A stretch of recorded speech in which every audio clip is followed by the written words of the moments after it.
Welcome to week 5 on the What Do They Know podcast. Today, the guys are pretty pumped after both of their teams brought home a W on Sunday. The guys both shake up their power rankings this week and add a new team to their top 5. They will also go over their weekly top stories and overreactions. But hey, what do they know? What do they know? Well, we are about to find out what's going on, everybody. This is week 5, and this is the What Do They Know podcast. My name's Nick Hoskins. I'm with my buddy Jeff Garcia. We are both wearing our gear today. This is a rare sighting. This, you can tell today was a good day. Oh, yeah. The Saints won. The Jets won. All is right with the world. The Diamondbacks won last night in a big way. Yeah, if you were going to say it, I was going to say it. Shout out Diamondbacks. D-backs, game 1. Oh, yeah. Against the Dodgers. That's right. So fingers crossed there. But yeah, today was a good day for both of us, at least. For 1 week at least. Yeah, well, let's level it up a little bit. Yep. But we'll go over all the action, but we will start, as always, with Jeff's random thought. And I'm told that I'm going to really enjoy this one. So we'll see. Yep. So I actually have a few things going towards sports relation because I've been wanting to go to like a live with postseason baseball. I was thinking about going to game 3 of the Milwaukee series if that went to game 3, but it didn't. So, but that's a thing of mine of which sports do we like more going live action and what sports we like more on TV. Like for me, I enjoy the atmosphere, obviously, of being in a live sporting event, but I like the product of the NFL on TV so much better because we've been to NFL games. Yep. And I think it's just so much harder to intake all of the like little details of an NFL game when you're like on the opposite side of the field and you can't see everything. And like sometimes I can't even make out how much of a gain a rushing attempt got because it's on the opposite side. So to me, maybe this is just me being like a lover of baseball, but I don't think there's a bad seat in a baseball game. No, but like for football, I think it can be very different. It's funny. I tell tons of people, my parents, Christy, like when I'm older, I'm going to be that guy you see, that old timer at the ballpark, like with headphones on, watching the game at live, but then also listening to the radio broadcast and then like keeping book, like every single game. Oh, that's going to be me. Like the old guys that you see. I just love going to a baseball game. There's just nothing better. My favorite live sporting event because I've been to hockey, I've been to baseball, football. I've been to Champions League over in Europe. So London, I went to the Champions League game there. That atmosphere is incredible. But at the same time, I think baseball, and it's just because I'm biased, but there's a certain love I have for that baseball atmosphere. And to me, you just can't beat it. And I feel like that's like when you talk to like a casual sports fan, that's the number one thing that people say about baseball is they can't stand to watch it on TV, but they love going in person. Right. And I mean, you and I both could watch 162 games on TV. It doesn't bother us. It wouldn't bother us at all. Right. But I agree. I think the product in person for baseball is better than football. Like I remember when we went, because 2 years ago we went to the Jets and Saints game. Last year we went to the Saints and Steelers game. Right. The TV timeouts seem to last forever in person. Right. I will say halftime always seems to go quicker. But you're just sitting there during a TV timeout, whereas you'd be able to watch commercials, get up, go to the bathroom, whatever. Right. You're just kind of sitting there staring at each other. Right. And it seems to go so much longer in person than it does when you're just sitting here watching a game. So I find that to be really interesting. But I agree. If I had to choose what to go to, it would be baseball and then football for me. Okay. For sure. Yeah. For me, I'd choose football at home. Yeah. Mainly because also you got to like look at pricing. Football games are so much more expensive. So expensive right now. I looked at tickets for the Diamondbacks game in Milwaukee, and there's like something in the 100 row down the third base line for like $120. Yeah, there was no seat in Gillette Stadium for the Saints and Patriots game. That was like below a 150 down there on the 100 section. Well, yeah, I mean, we went to a couple wild card games in Phoenix, and we got. I mean, granted, they were upper deck, but they were right behind home plate. Yep. Maybe like 5 rows back for like $45. Yep, Like good vantage point. Yep. Something crazy, like smoking deal. It's incredible. Yeah. And for that atmosphere, it's completely worth it. So if you've never been to a postseason baseball game, gosh, there's nothing better. There's nothing better. I have not been to a Yankees playoff game yet. I've been to 2 or 3 Diamondback games, right? And I'm just dying to go to a Yankee one. But yeah, I think that we might have to make a road trip. Trip. If the Diamondbacks play the Phillies, you heard it in here the National League Championship Series in Philadelphia. Oh yeah, the What Do They Know podcast may have to make an appearance. We're traveling. Yeah, so I think that would be an awesome experience. But yeah, that's a good thought this week, Jeff. Perfect. I like that one. I knew you would. So we will kick it off with our top stories, what we saw this week. I'll go first this week if you don't mind. Yeah, go ahead. So I have a couple things. I actually wrote down 3. Ooh. First, the Patriots are god awful. What does that say? Because the Jets lost to them. I mean, yeah, I mean the Jets were kind of like in that middle transition to going to Zach Wilson. The Patriots are literally their kryptonite. Right. They haven't lost. They haven't won. They haven't beat the Patriots in like 15 games.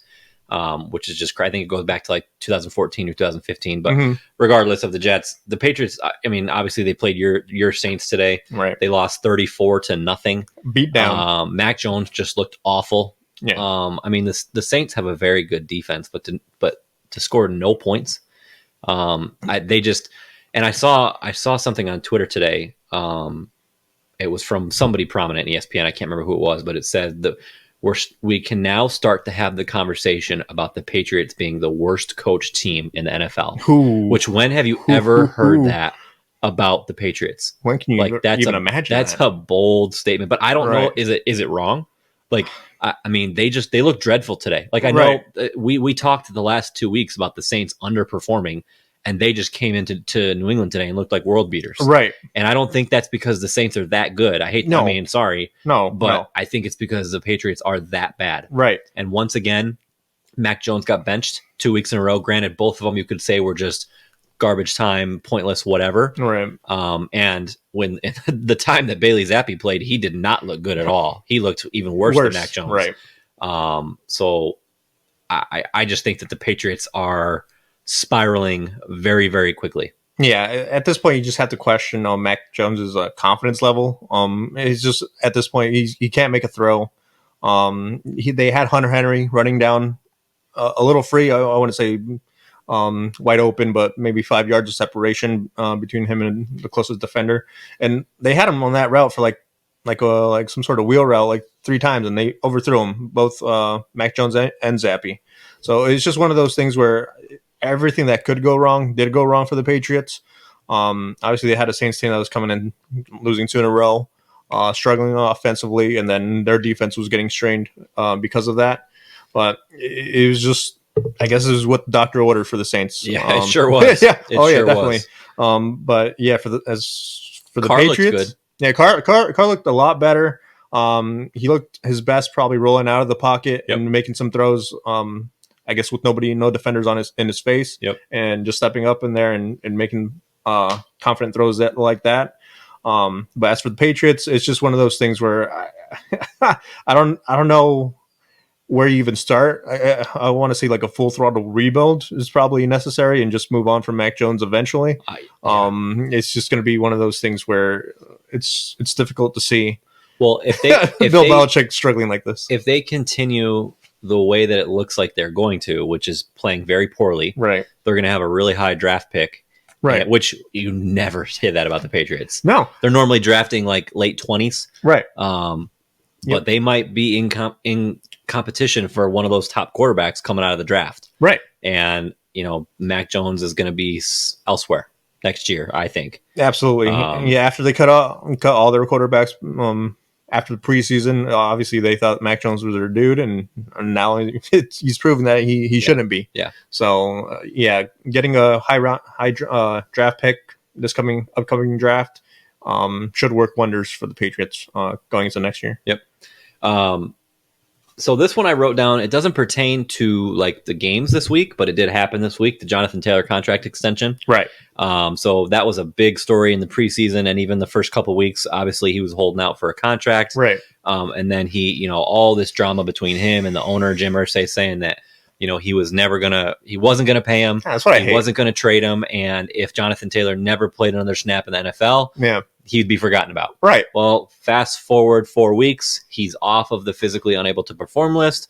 All of a sudden, he has a press conference, and they're all buddy. Yep. And then the following day, he gets a 3-year extension, 3 years, $42 million. So that comes out to what, 14 million a year. Yeah. Which I think if he were to get tagged next year, I think a running back gets tagged at around 10.5. So he got about a $3 million bump if he had gotten tagged next year. Yeah, he's now the third highest paid running back behind McCaffrey and Kamara. Yep. What was his guarantees? It was like 24, 25 guaranteed, I think it was. So good for him. It annoys me though, because like if you want to end holdouts, don't pay him. Right. Like I don't know. It's very easy for me to say. And my dad and I have this conversation all the time in just professional sports in general. Mm-hmm. Like, play out your contract. Right. Like, you signed it, and it was good at the time, and now all of a sudden you're not going to play until you get more money. Right. Like, I can't go into where I work right now and say, hey, I'm not coming to work unless you pay me more. Right. I'd get fired. Right. You know what I mean? Like, goodbye. We'll find another one of you. Right. And so it's like, and it's funny because Zach Moss blew up today. So he did. So he did, which is hilarious. I mean, Jonathan Taylor didn't really play a ton. Yeah, I'm pretty sure eased back into it. Right. But yeah, Zach. It's funny. They even said on the broadcast that you'd think that Zach Moss was the one that got the contract extension. So I just thought that was a really interesting topic, kind of wrapping up the preseason discussion around him. Yeah, if you're Jonathan Taylor or anybody who's, I guess, holding out, like how much, I guess, disrespect do you take from the organization before saying, "Oh, okay, money is going to solve all the problems now"? Yeah, it's just one of those things where I guess I mean, I'm not getting $12 million a year or $14 million a year thrown at me, so I can't say much of it. But at the same time, there's got to be some sort of pride issue that goes into it, especially if you're this all-pro running back that Jonathan Taylor is. You have a leg up. Going into next year, just play out your contract or become a free agent, get tagged, and play out the year, or you can even hold out. They got to keep tagging you, and it keeps rising up. At that point, you're making money doing nothing. Yeah. So it is what it is. I personally don't like the holdouts either. It's obviously it's rough for those rookies because they're kind of like contractually obligated to sign those contracts because CBA rules has you signing those contracts. The rookie deals are structured. There's no negotiating. Yeah, you can't do anything about it. There's really nothing to change. Right. And it puts them in a rough position, but at the same time, holding out is kind of that one thing where it's like you care more about yourself than the team. And then where does that put you with in the eyes of everybody else? And it's crazy because so many guys, like when they're asked about one of their teammates holding out, they're like, hey, that's a business. He's got to do what he's got to do. Right. I'd be like, no, dude, get your butt here. Right. Like, I want to win. I want to win. Right. And again, this is very easy for us to sit here on the couch and say versus guys making millions of dollars. But I just, we're on the same boat on that. It's going to be one of those things that continues until somebody just doesn't get paid. And on that topic, look at what happened with Le'Veon Bell. Right. He held out. He didn't play a full year with the Steelers. Mm-hmm. He came back and ended up signing a deal for either equivalent or less money per year than the Steelers were going to give him. Mm-hmm. Signed it with the Jets. And that was a train wreck, partly because it was the Jets and partly because he just wasn't the same player. No. And he even said this offseason on someone's podcast, I think they were associated with the Steelers, that he wished he wouldn't have done that. Set out? Yeah. And so that, I mean, I think that's all you need to know right there when you're an owner. Again, super easy for us to sit here and play GM. Yeah, play GM. But right. Hey, what do they know? Yeah, what do they know? That's exactly right. So I thought that was interesting. And then last one, Desmond Ridder. Had a big boy drive today. He was so again, I listened to a lot of national sports radio during the week. Mm-hmm. I'm in the car a lot. And they had one of their segments they did was, which quarterback gets benched first. And overwhelmingly, people were picking Desmond Ridder. and he played really, really well today. He had his first career 300-yard game, 329 yards, and he had a game-winning drive under a 2-minute drill to get them into field goal range. They kicked a field goal as time expired, ended up beating Houston by 1 or 2, something like that. 2. They were down by 1, so so they won by 2. But I thought that was really impressive considering, they were talking, again, Taylor Heineke's his backup. Everybody loves Taylor Heineke. I love Taylor Heineke. I've talked about him on this podcast before. I think he should be a starter somewhere. The guy wins. And so that was a lot of conversation this week was, look, the Falcons are in contention because of the division that they're in. Right. They don't have time to sit and watch Desmond Ridder develop. Right. They need wins right now. And he went out and did it. You look at the guys that we've talked about in the last few weeks, Drake London, Kyle Pitts not doing anything. Both of them had pretty solid games this week. Right. Just to, I guess, jump in. I disagree with that assessment of letting him develop in that division. Like, yes, you need wins. The division is winnable, but at the same time, are you like seriously thinking about making a deep run in the playoffs with that team that you have right now? Like there's got to be a point where you got to be realistic. That team isn't gonna, even if they win the division, I'm not sure how far in the playoffs they would even make it. So at this point, you bite the bullet and you let Desmond Ridder figure things out himself.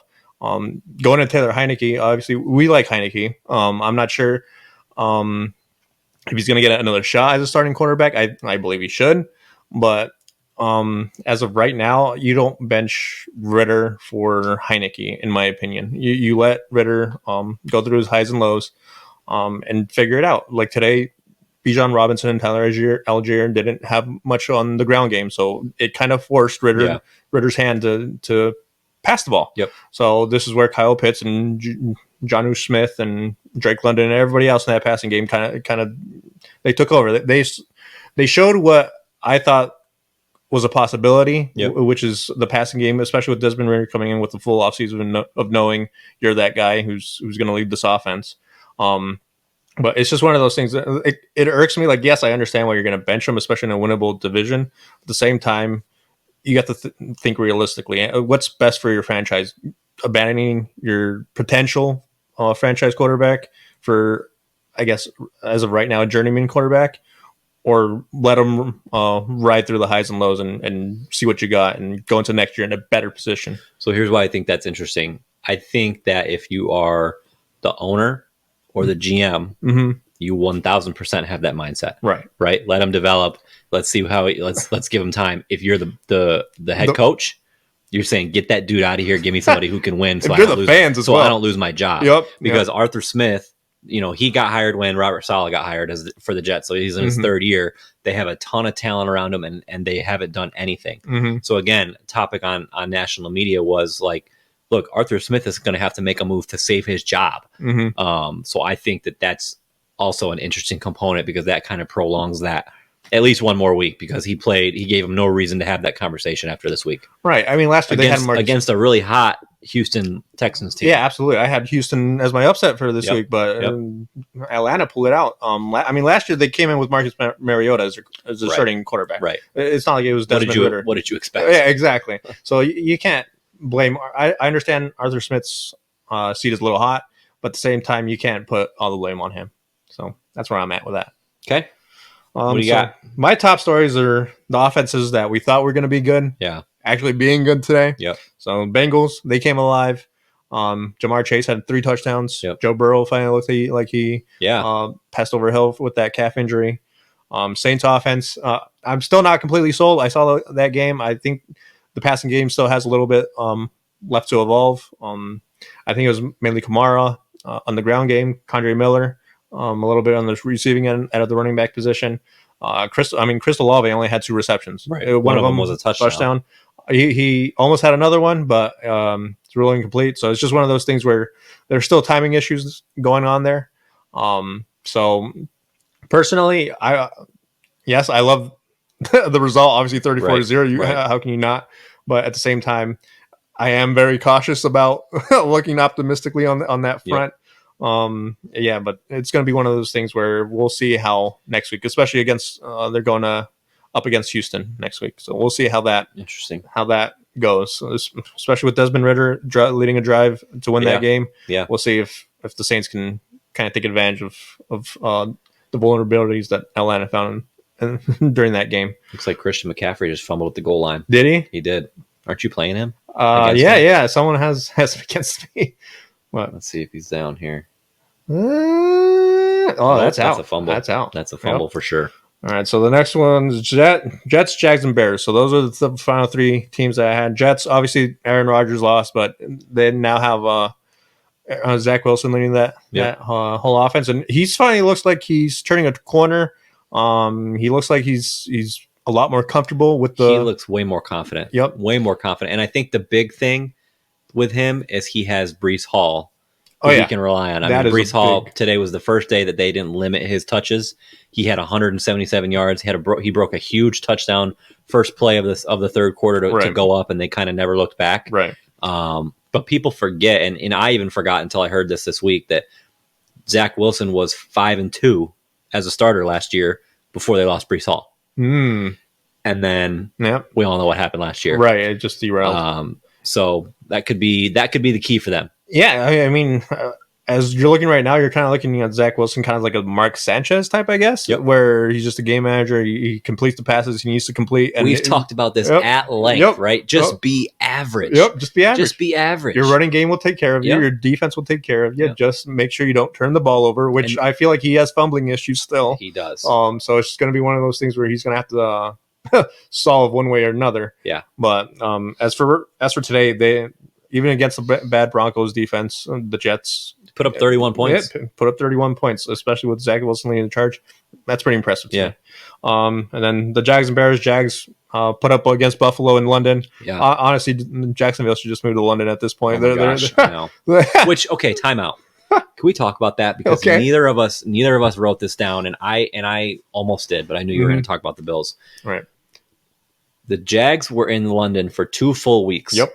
That to me should not be allowed. Yep. And I'm a Jet fan. I want the Bills to lose. Right. But for them to have that disadvantage, you can't tell me that jet lag or time change or whatever did not factor into the way that game started today. You can't tell me that. Yeah, I heard the Bills went there yesterday. Yeah. And that's crazy. Meanwhile, the Jags have been there 2 weeks. They're practically living in London at this point. Yep. And like that to me should not happen. No. If you want to do these international games, cool, whatever. I'm not a big fan of them personally. Side note, the Chiefs and Dolphins, probably the game of the year, is going to be in Germany at 9:30 a.m. in like 3 weeks, and I'm not going to be able to watch it because I'm going to be at church. So like, I'm not a big fan of that for that reason. I don't want to miss the game of the year potentially. Right. But like the fact that the Jags have been there, got comfortable, got adjusted to the time, and the Bills rolled in, that to me personally should not be allowed. Right. Yeah, it was a huge disadvantage. Yes. For the Bills. Jacksonville, obviously they play there basically every year. All the time. Yep. Yeah. Every year they're always over there. So they have, I guess, a fan base, a core fan base over there. They've built one over all the years they've been over there. I agree with you. Just having another week to prepare for another team that's coming in the day before the game, that's insane to me. Yeah. And then the Bears, obviously Justin Fields and DJ Moore kind of showed out what I personally thought they were going to be looking like all year. That was quite the offensive output they put on. They played Thursday. Like a desperate team. Oh yeah. Right? And that's what they needed to do. Yeah. I mean, I heard reports about Eberflus getting fired if they lost that game on Thursday. So to me, that's a big statement to come out and play for your coach, at least, even if it was a false rumor or whatever, to come out and say, no, we want this guy to keep leading us. Yep. And they put up 40 points. That's 2 weeks in a row he's thrown for 4 touchdowns. Yep. Even against the Broncos and the now the Commanders. Obviously I had over here an overreaction of moving on from Justin Fields, but ever since then he probably listens to the podcast. He's like, oh, no. That's what it was. That's what it was. He goes, I want to stick it to those what do they know guys. That's right. What do they know? That's right. So Chicago fans, you can thank me. Oh, George Kittle once again. That's a second touchdown. I'm playing George Kittle, guys. Yep. Playing against him in one of my money leagues. I was winning prior to that play. You were 4-0 in this league. I'm 4-0. Well, you are 4-0. I am Might 4-0. be 4-1. Now I'm going to be 4-1 because of freaking George Kittle. Anyways, Yeah, so that's it for the offensive showing up. And then the second storyline I had was the Bills' injuries. yeah, Last week they lost Tre'Davious White. Yep. This week they lose Matt Milano. At this point, today they had 6 players have to get checked up for injury. 6. They had to stop the game for 6 players. And then on top of that, they lost Matt Milano. Matt Milano, he is the heart and soul of that defense. Absolutely. Yep. I mean, sure, they got Von Miller back today. That probably helped a little bit. Mm-hmm. But Matt Milano flies around that field. Yep. One of the best linebackers. I am very, very curious to see how they try and manage that or compensate for that. Right. Because that could be the straw that broke the camel's back. Like, I don't know, like Tre'Davious White, they've done it in the past. They've played without him, right? From when he tore his ACL a few years ago. They know how to do that, right? But Matt Milano, your middle linebacker, your heart and soul of that defense, right?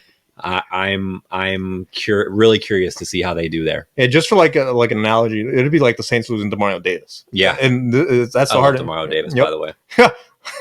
Yeah, it's the heart and soul. It's I don't know how they rebound from this. It'll be interesting. Obviously, they have the offense to do it, but defensively, it takes a hit. And obviously, they were my Super Bowl pick, so it hurts a little bit more for me. But it's going to be one of those things where they're going to have to really put up points now, because I'm not sure if that defense is going to live up to the elite status that they've been holding out so far. Yeah. I mean, lucky for them, they have the Giants next week. Mm-hmm. So that's a good slump stopper right there. A little time to adjust. Figure things out. I think that's going to be something to watch throughout the year. Right. All right. So those are some of our stories. So we'll do our prisoner of the moment, some potential overreactions that we might have after this week. So I'm going to start because I really like this one. Okay, go ahead. Okay. Bill Belichick will be the first coach fired this year. Pump the brakes. Okay. I think that's an overreaction. I don't think he's done. He's done. He's washed up. Stick a fork in him. The hoodie is done. I can't imagine firing Bill Belichick in the middle of the season. Can you imagine? I cannot. I can't even. I can't. So, but here's why I say this, and here's why maybe it won't be in the season. It probably is an overreaction at the end of the day. But Robert Kraft is on record because Bill Belichick is really close to breaking the all-time wins record for head coaching. I couldn't tell you what it is. All I know is he's really close. In the next year or two, if he continues, he'll probably break it. Okay. But Robert Kraft said we are not going to keep anybody around for just solely so they can reach personal accolades. And this was in the preseason. He said this, right? And this is that was way before they've gone 1-4 and have looked terrible. So I feel like if it's anybody else, he's fired. Either this week, next week, whatever. He's on the hottest of hot seats. But because it's Bill Belichick, right, that may not happen. But I think he should be. Right. Yeah. After coming out of 34-0 stomping, especially on your home field, that's going to get any fan base heated against that head coach. Obviously, Bill Belichick's brought you 7 championships or something like that. Something like that. 6, 7. Yeah, somewhere around that in that range.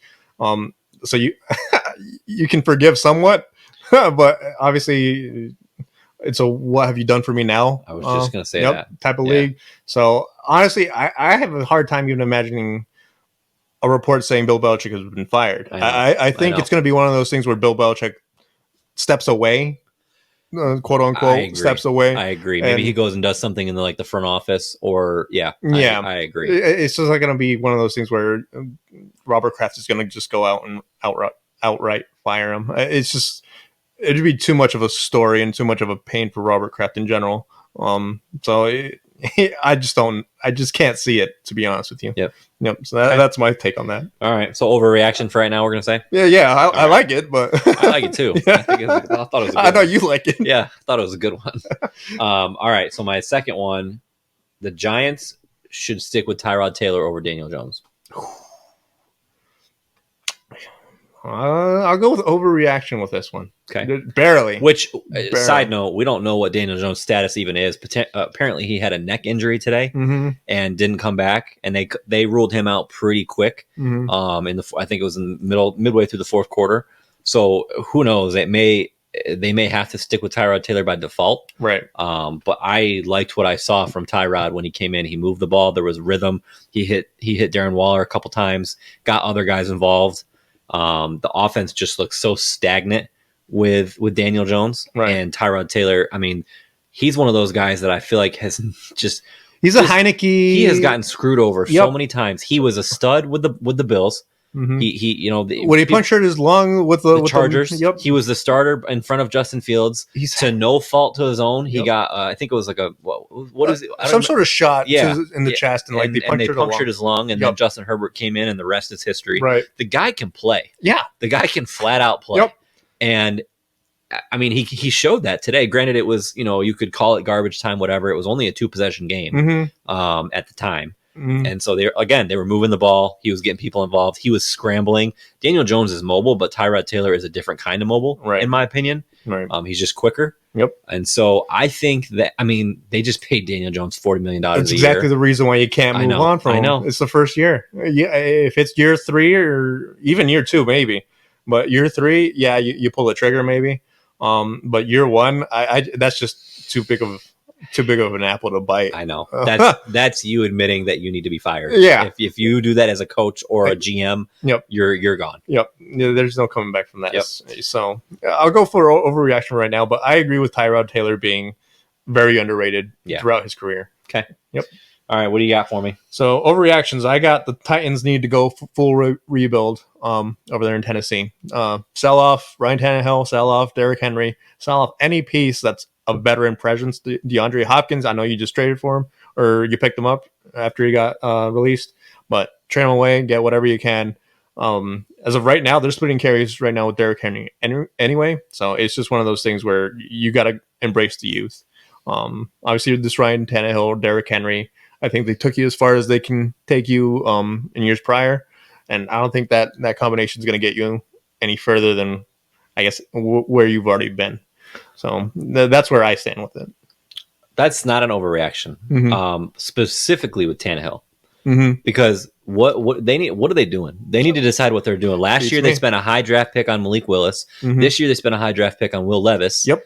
And they got 2 young quarterbacks. And you're not starting either of them. You got two young quarterbacks to start. You know what you're going to get with Ryan Tannehill. You've gotten the most out of Ryan Tannehill that you can get. Right. And so I am 100% on board with that. They should have never signed DeAndre Hopkins to begin with. Right. That was just grasping at straws. It made no sense from his standpoint. Yep. It made no sense from the Titans standpoint. Yep. So I'm on board with send him somewhere. Send him to like the Chiefs or the Bills, somewhere that makes sense. Yep. And Derrick Henry, the guy, he can still rumble with the best of them. Right. But I agree. I think he can't carry a full load anymore. Correct. Yeah. Yeah. I'm on board with that. So I don't think that's an overreaction. Perfect. Yeah. Even in a winnable division with Texans, Colts, and the Jags at 3-2, coming back to the States. So we'll see if that London magic sticks with them or they revert back to what they were before the London trips. But yeah, even with that winnable division, you sell off, I think, if you're the Titans. And then second overreaction, the Panthers made a mistake trading up for Bryce Young. And I'm not saying this in terms of they picked the wrong guy or they what you call it, moving up in general, but they're looking for a number 1 wide receiver now, which they just got rid of in that trade with DJ Moore. Yep. They traded number 9 draft pick on number 61 last year. And next year, they traded their first round pick for next year. And right now it's looking like the number 1 overall pick. Correct. So it looks like Chicago's literally going to go number 1 and 2 next year. Yeah. So right now, I'm not sure what the outlook of Carolina was when they made that trade, whether they thought they were going to be contenders. But right now, it looks like you're nowhere near a full built roster. So now you just wasted assets for the future. And now you're giving assets to, obviously it's not divisional, but a conference opponent in Chicago. It's one of those things where you're kind of like you shot yourself in the foot twice. You lost your receiver. You don't have draft picks now for first round draft pick next year and second round draft pick the year after that.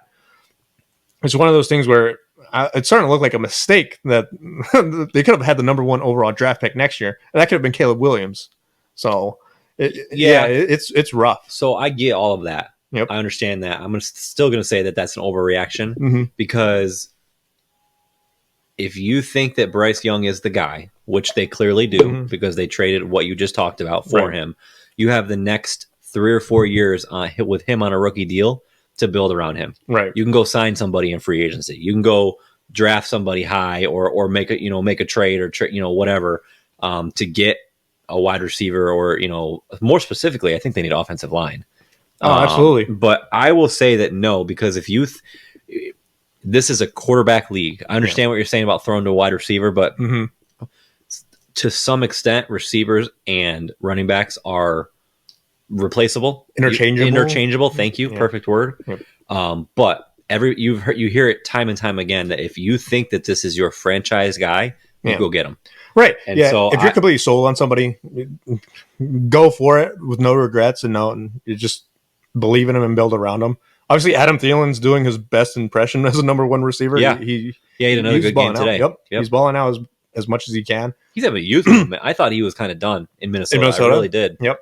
I think that was just more the emergence of Jefferson over there, to be honest with you. It just overtook Thielen at that point. But yeah, over in Carolina, he's having kind of that resurgence. But yeah, I guess with Carolina, they're looking more towards a youthful number one receiver. Obviously, Adam Thielen doesn't have a lot of years left in him, probably. Right. So, especially at the level of production he's dishing out now. But it's going to be one of those things where if Bryce Young, if you don't get the pieces to build around Bryce Young because you don't have the assets anymore, because you traded them all away, all of a sudden that Bryce Young pick looks a lot worse than what it actually is. Yep. So, Carolina kind of put themselves in a bad position. Okay. So I have a bonus overreaction that I literally just thought of the second. now. Well, the last 5 minutes as we were as I was casually live on air watching this game. Okay. So this overreaction. Tell me if it is or not. Okay. The tush push should be illegal in the NFL. So timeout for those who don't know or aren't familiar. Right. It's a new thing that happened in the last year or two. The Eagles really invented it. And they call it the tush push because basically you throw everybody on the line of scrimmage. Mm-hmm. You put the quarterback under center and you put 2 guys directly behind the quarterback. And this is for short yardage where you need a yard 2 yards, whatever. And they snap the ball and the quarterback just does a quarterback sneak, but the 2 guys behind him run up and push him as hard as they can to give him that yard or the 2 yards or whatever. Right. The Eagles, I think, are 1,000,000 when they run that play. They cannot be stopped. No. And now it's starting to catch on. It's a copycat league. Everybody else is doing their form of it. I think the only person I've ever seen get stopped was last week with the Chargers. With the Chargers and my boy Brandon Staley. Your boy, there's no weekly rant. Brandon Staley. I know he's off. They were on bye today, so he got spared. He got spared my wrath. But I'm curious to hear your thoughts if you think that it should be illegal or not. It's such a 50-50 for me. Obviously when players complain about it, they complain about safety.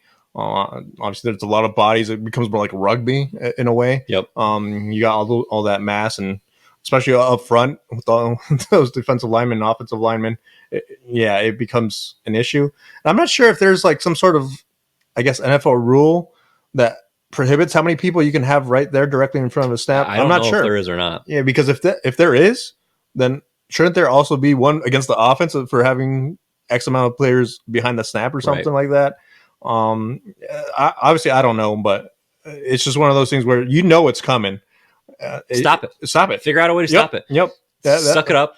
Quit complaining. That's the way I see it. That's the other side of the coin for me. From a safety perspective, that's a different conversation. If guys are getting injured and there's stats to show that, then that's a different conversation. But if you're complaining just because it's too easy or you can't stop it, dude, shut up. Suck it up and figure out how to stop. Right. It's the NFL. Yep.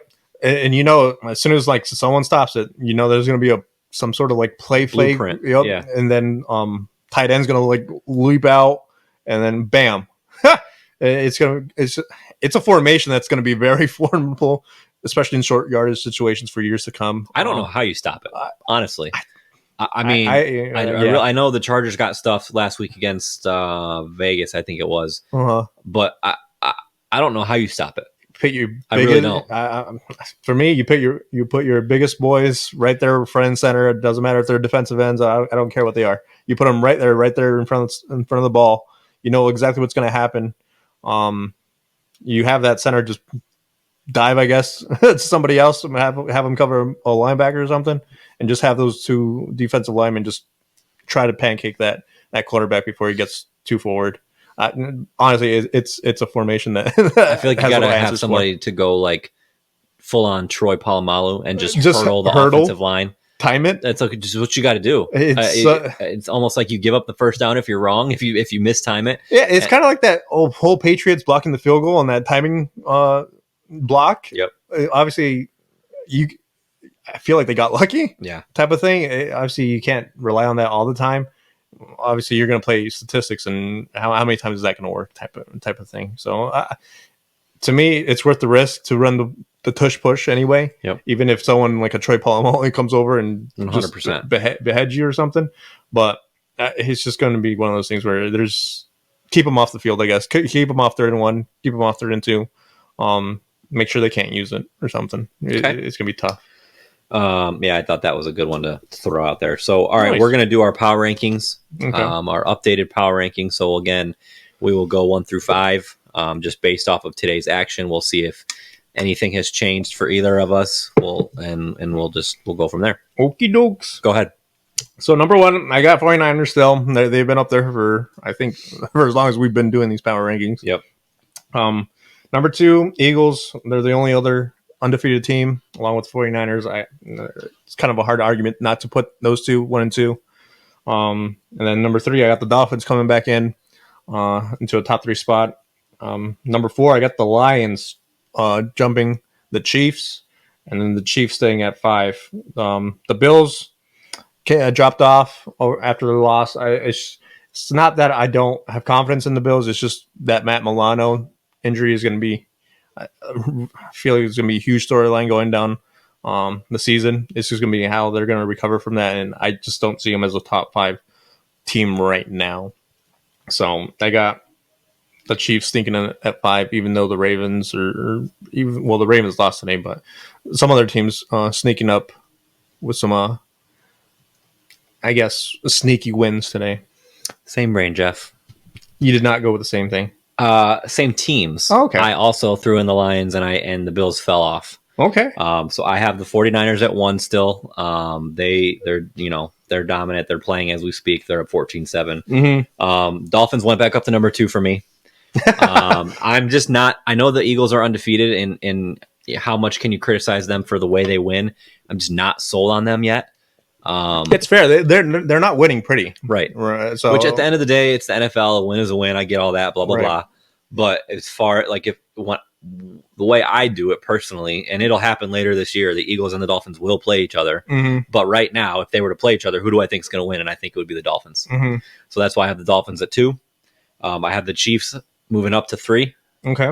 They look good today. We avoided a major scare with Travis Kelce. Yeah, we did. That looked like a torn something all yeah, over it with his knee injury. Non-contact. He was making a cut, and his leg slipped out from him. It looked like either a knee or an Achilles. Yeah, to me it looked like sure. Achilles, but thankfully it was not. He came back in, ended up scoring, had a great game. So thankful for that. Right. Eagles at 4. Okay. And then the Lions at 5. Okay. So the Bills fell off again for me, and 1,000% because of what you said, not because they lost today, but because of what the injury could mean going forward. Absolutely. All right, so we are on. I thought I was going to shock you with the Lions pick. Oh no, I've really been high on the Lions. Remember, they're my division winners. So I've been wanting to put them in my top 5 power ranks. Right. To be honest with you. All right, so we are going to do our fantasy studs and duds. Last week, Jeff did the studs. We're going to flip flop this week. McCaffrey just got lit up. He's all right. Yeah, he's good. So quarterback, our studs this week at quarterback: Justin Fields, 32.9, 8 points, 4 passing touchdowns. Jared Goff, 27.44 points. He had 4 total touchdowns. He had 3 passing and 1 rushing. Right. Today was the first day, and this was more specifically why I put the Lions in my power ranking, going back to it.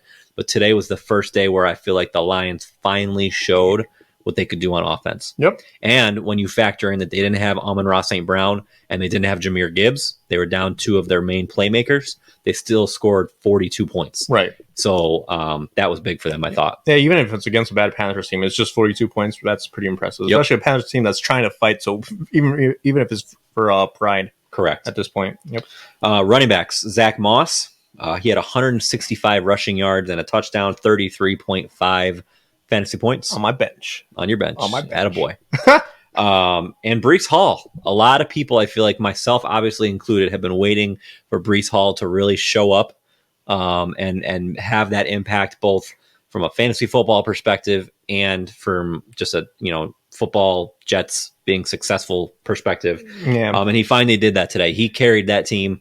177 rushing yards, 75 of that being a long run to start the third quarter with a touchdown. So he had 28.4 points. Right, and a lot of that, I guess, early non-production wasn't necessarily his fault. It's more of a snap count type of thing. Make sure that ACL heals properly, and obviously he was ready to go today. So. I mean, he was doing prior to today. He was limited to under 10 touches, I think, every game. Yep. So. I'm curious where that puts Dalvin Cook. I know. So he played hardly at all today. Yeah. So obviously that was a big signing for the Jets. That was a saga that lasted longer than it should have. For sure. To be honest with you, but it's going to be interesting what Cook's role is in the future. Wide receiver Jamar Chase. Obviously, we talked about it. 52.2 points, 3 touchdowns. There goes McCaffrey. Dude is so good. DJ Moore. 49 points, 3 touchdowns. Obviously, breakout game for him and Justin Fields. And then tight end Dallas Goedert actually showed up today. He had 25.7 points. And then obviously Travis Kelce, who we talked about, had, I want to say 10 catches for 70 yards, right around there. Right. And he had that late touchdown. So 22.7 points for him. The defense, the Saints defense, still not a must-have. Must-have of the year. I have them on 2 of my teams, so You're welcome, by the way. Thankful for that, but I will refuse to ever call them a must-have. 22 points. They had 2 interceptions, 1 fumble recovery, 1 defensive touchdown on the pick 6 by what's his face? What's his face? Tyrann Mathieu. Tyrann Mathieu. What's his face? The honey badger? I can see him. I can see him, but I couldn't remember his name. I can hear him. That one guy. One guy. And then the Steelers. The Steelers, we didn't talk about them or the AFC North really at all today.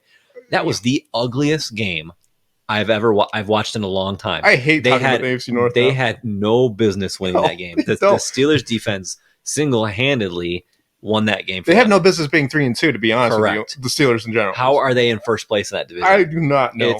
It's ridiculous. But they had Mike Tomlin. It's the Mike Tomlin effect. Exactly what it is. Yep. But they had an interception, they had 2 fumble recoveries, they had a safety, a block punt, and 4 sacks. Look at that. So 17 points for them as a unit. And again, they single-handedly.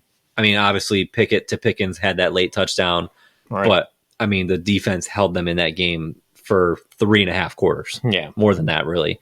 So that was very, very impressive. Probably the defensive performance of the day, in my opinion, just considering the lack of offense on the other side and the opponent that they were playing. Right. Those are the studs for the week. Okay. Well, I got the duds. So the duds, I'm actually jealous. You got the stats to say what they got. I don't have stats. I just got duds. So duds.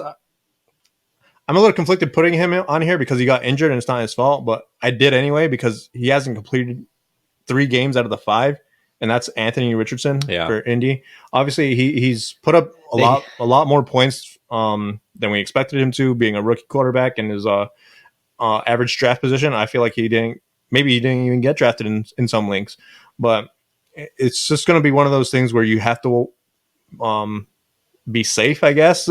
If you start him, it's going to be a tumultuous road to travel because you don't know if he's going to finish that game or if he's going to get hurt or something like that. They're going to have to totally change his style of play. Oh yeah, absolutely. They are running him way too much. Yeah, it's obviously a couple weeks ago or last week he was out with a concussion.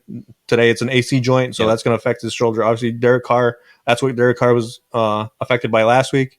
So we'll see if they sit Anthony Richardson, or if they play him. I honestly, at this point, if you're relying on Richardson to be your number one quarterback in fantasy, You got bigger problems. You got big problems. To be honest with you, he'll show out when he does, but you can't rely on, especially on a championship game or playoff format. That's going to be tough. But besides him, I got Daniel Jones. Obviously, Daniel Jones left with injury as well, but he was in long enough to where he was a dud. It's at this point where it's just consistent. But that dude is taking a beating. Mm-hmm. They had 11. He got sacked 11 times last week against Seattle, and another 6 or 7 today. Yeah, he's not getting any help from his offensive line at all. But as a quarterback, you have to make some sort of adjustment, even if it's hot routes all over the place, even if it's running the ball. I don't care what you do, but at some point you got to make the defense kind of earn those sacks. 11 and 6. I gotta wonder how many are on him at that point. Well, that's fair. Yeah. So, and then lastly, Lamar Jackson. Obviously, AFC North battle. You can't. I personally am reluctant with AFC North quarterbacks in general. Obviously, you got Pickett, Jackson, Burrow, and Deshaun Watson.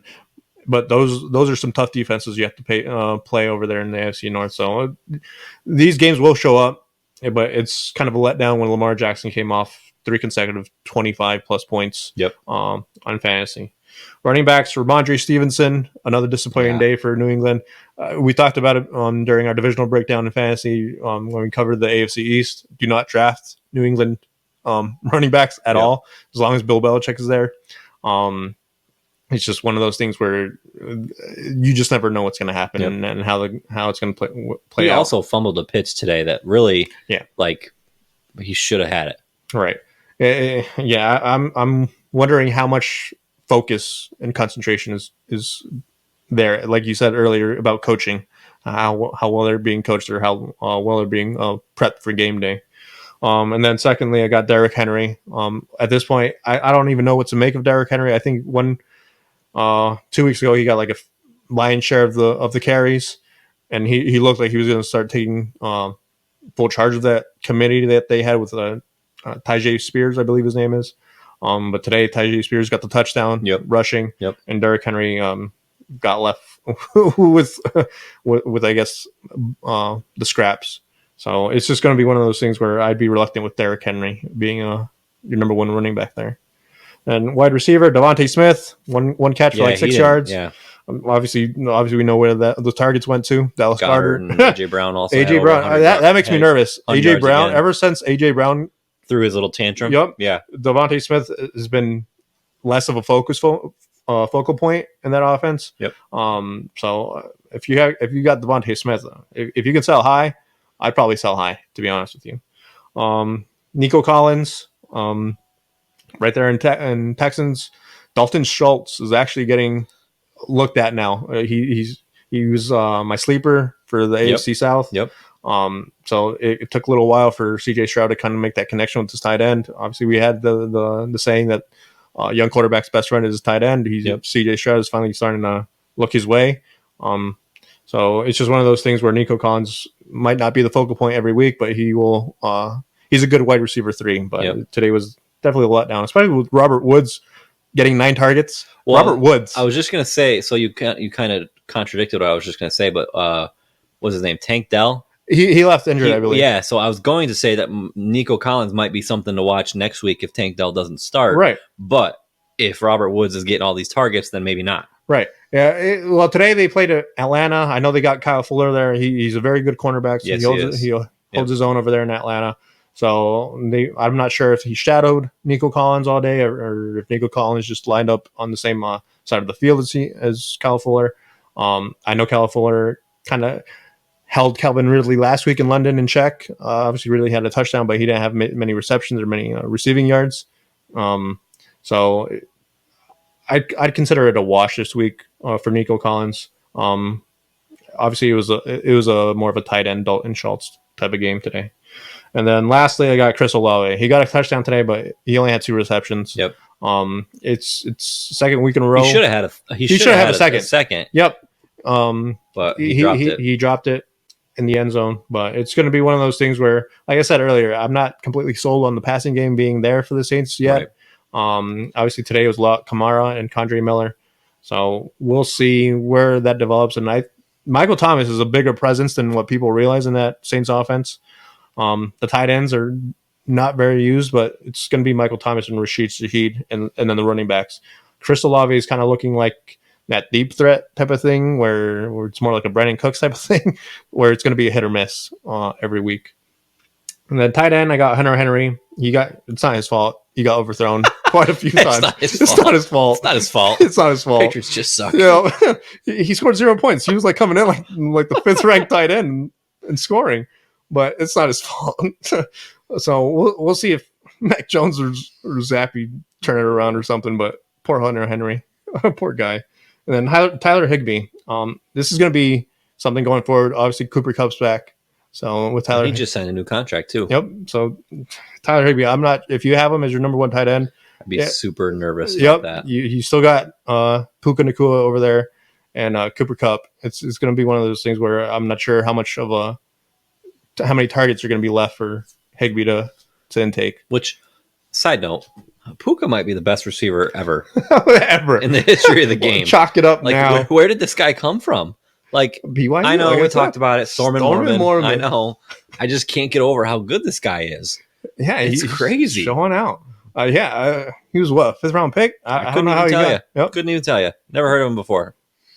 What do you know? Yeah, exactly. Yeah, exactly. So, and then defense, Commanders, obviously, that was probably a streamer pick. Yeah. With the Bears' offense being a little bit of a struggle and not being up to their potency, but Commanders laid not even a goose egg. They laid a -5.